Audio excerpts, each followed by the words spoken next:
Set to go. Swaddy Cup. How are you doing, Lucas? Hey, I'm doing pretty good. Fantastic. So, where do you live? Well, currently I live in Minneapolis, Minnesota. I'm training and teaching out of the Cellar gym, and that's been a good experience. I've moved around a little bit, but right now the Cellar is my home. So, Awesome. Awesome. So, what initially drew you to Muay Thai? it was kind of an accidental finding. I didn't go out looking for it or anything, but um, when I was in school, when I was going to college, I needed PE credits, and they had a karate class listed there. So I'm like, oh, that sounds kind of cool. I might start with that, get some PE credits. So I started taking karate, and I fell in love with it. Karate is like the gateway art for a lot of us. Yep. Like everybody starts with taekwondo or karate or something like that. But as I went through the karate, I kind of realized it doesn't work. There's something about it that wasn't quite as effectual as I wanted it. And then one day in the University of Minnesota Duluth, there was a martial arts group, and it was the UMD Martial Arts Club, and they were handing out little leaflets, little flyers to promote their program. So I went to it one day, and there in the basement of UMD was Kru Justin and his crew of people doing Muay Thai. And I remember the first day in his Muay Thai class, we were doing conditioning, and we had to do a 100 kick blitz. And that's when you try to do 100 kicks in 1 minute. And I got like 70 kicks. I couldn't keep up with those guys. And I just collapsed on the ground. The room was spinning. I was staring at the ceiling, and I thought, I got to come back here. And that started my kind of obsession with Muay Thai. Awesome. Yeah. Awesome. What a great story. So, in your experiences, what were the initial hardest parts of going into Muay Thai, and what were the most gratifying parts of it? Coming from another art, coming from karate, there were a lot of bad habits that I needed to break. In karate, you snap the kick, you don't keep your hands up, you chamber your punches and all that. So breaking those habits was kind of difficult. And then the most gratifying thing I think would just be, the sense of you're working towards something that's combative, that has a purpose. It's not just artistic. There's a function and a reason behind every move you do, and it's a direct line of your goal. And like my goal would be to be dangerous. So in karate, when we're doing our katas, you're not thinking always being dangerous, but in Muay Thai, when you elbow somebody, you're cutting somebody. When you're kneeing somebody, you're breaking their ribs. Um, just that mentality, I think, was very gratifying at the time. Oh, very cool. Very cool. And you've actually had this experience to go fight a few times. I have, yeah. Um, What was it I like to step in the ring for the first time? I was scared to death. I've I fought 15 times, and every time I get in the ring, I look at the other guy, and I'm like, why am I here? Why am I doing this? But there's a sense of satisfaction that you just can't replace when you do that. I've won as many fights as I've lost. I've won 7 fights, lost 7 fights, and I had one no contest where um, something bad happened. But it's something that I wouldn't change. I wouldn't replace it. I loved every fight that I had. So Yeah, yeah, that's great. I often tell people I've learned more from my losses than I have from my wins. oh, there's wins that I have that I don't even remember. Not because I got hit so much or anything, but it was just uneventful. But I remember every single loss that I've had, and I've learned from those. Yeah, the the value you get out of a loss is like it changes your whole game. Oh yeah, yeah.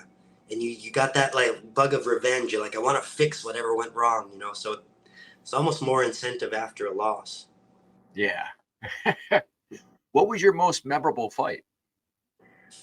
Ooh, most memorable fight would be when I was in the TBA tournament.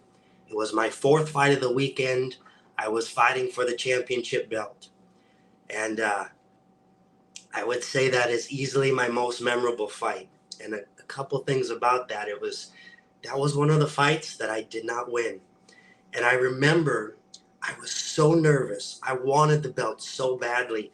And I looked over at my opponent, and he was standing there. He was relaxed. He was smiling. He was loose. And I got this thought in my mind, like, I can't beat this guy. And no matter what I tried, I could not kick that thought out of my mind.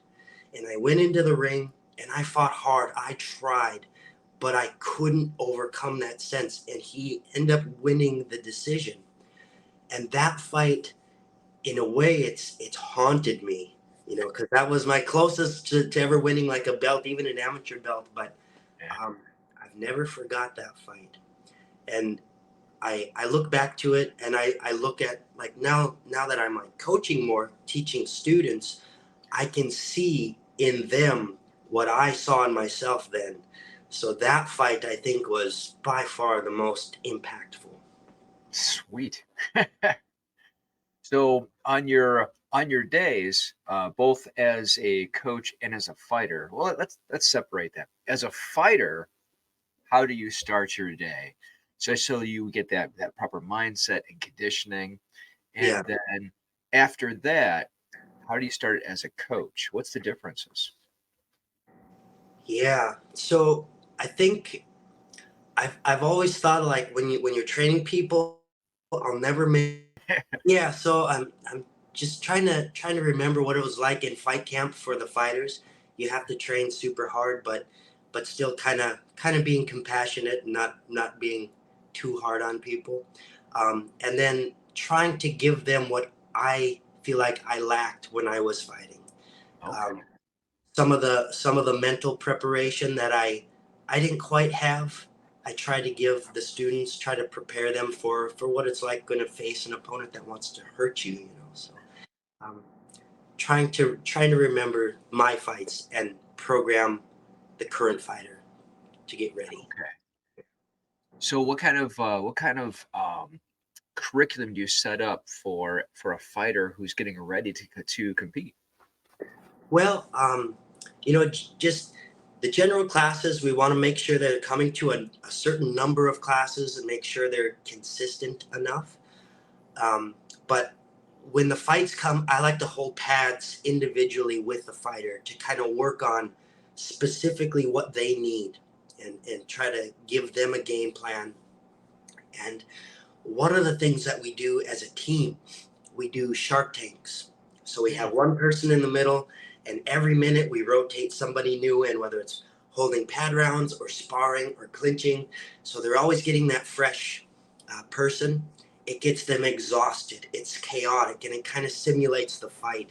And the students love it. They think it really helps them with their preparation, and that's been really important for the fight team. awesome, man. The gauntlet. Fantastic. So do you have your students cross train as they're getting ready for fights? Do you prescribe other things to do outside the gym? The fighter requirements, they have to do their running, and they have to make sure they're doing their regular classes and clinch classes. But a lot of them do like strength and conditioning, so they'll do like lifting circuits, kettlebell type circuits, and stuff like that. I'm kind of old school Muay Thai. I'm like, I like to just hit the pads, but um, the guys that do strength and conditioning, they come to fight in shape. So I'm not gonna slam that at all. Oh, fantastic. In your personal teaching methodology, is there anybody you try to emulate? Is there a teacher that inspired you to teach in a certain way or a certain style? you know you kind of become like your teachers. So I did most of my fight training under Justin Marcus, and if your hand is down, he hits you, and that's a good teacher. So I try to emulate that. I like to do a lot of free rounds. When I was in Thailand, we would do a lot of free rounds. We wouldn't necessarily call out combos, but you just see it and you hit it. You see it and you hit it. So a lot of reactionary type drilling is how I like to do it. And again, a lot of that comes from Kru Justin Marcus. So yeah. Fantastic. So, for all of those people out there right now, all the students that are like, I have to retire someday, so I'd like to teach this, right? I can't fight forever, right? What kind of advice would you give to students that aspire to be teachers? Um, I would say try to try to listen to your coach and understand that they're seeing it from a different side.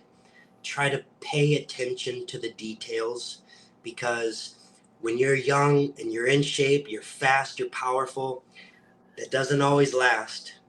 And then you have to rely more strongly on the details and the foundation. So I would say build a good foundation now, understand it now, so you can better convey it later on, because you can't always convey speed and power, but you can convey technique and strategy a lot more. Okay. Yeah, fantastic. So, first, two more questions. Okay. First, what was the most rewarding part about being a fighter? Ah, just realizing that you can do it. You think about fighting before you ever get in the ring, and you don't really understand what it means to be a fighter. And there's a lot of fear, a lot of unknowns. And once you go in there and you face somebody, you understand it, you realize that you can accomplish a lot more than you realized you could. So I would say that that's like the biggest part about it. Yeah. Okay. And what's the most rewarding part about being a coach? When I hear the student's hand get raised when they get fight their name announced, it literally puts chills on my body. Like at that, seeing people succeed is easily the most rewarding part. Awesome. What other bits of advice do you have or life advice do you have to share with the audience before we go? This has been a great interview, but there's always little nuggets that I think are in the back of people's minds, just when it comes to life in general. What and is there anything you would like to convey before you go? Ooh, that's a tough one. I was just at a seminar at the Muay Thai Summit, and one of the coaches there, he said it's important, or it's nice to be important, but it's more important to be nice. That was a good lesson, and I think whether you're a fighter or just training, everybody's going through something different. We don't always know what that is, so being patient, being understanding, and just realizing that everybody has a lot going on. That would be one thing to keep in mind. Fantastic. I love that. And so, for anybody else who wants to find you, you said you're at the Cellar in Minneapolis. Cellar in Minneapolis. Yep. So if you're in town, you want to visit, just let me know, and we'll And do, welcome you do, as a guest. do you have any other social media sites people can go to see you?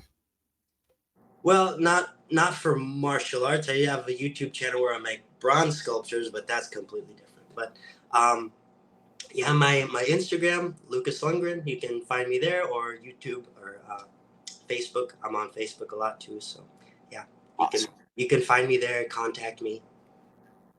Well, that's good though. I think it's awesome for people to see the other things that Muay Thai,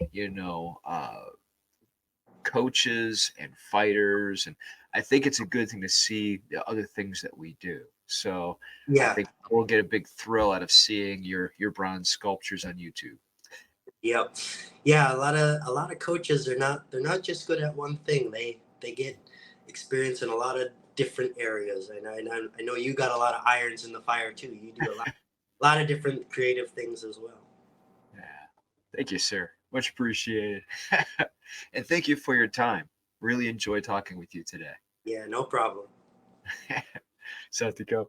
Sorry, Cup.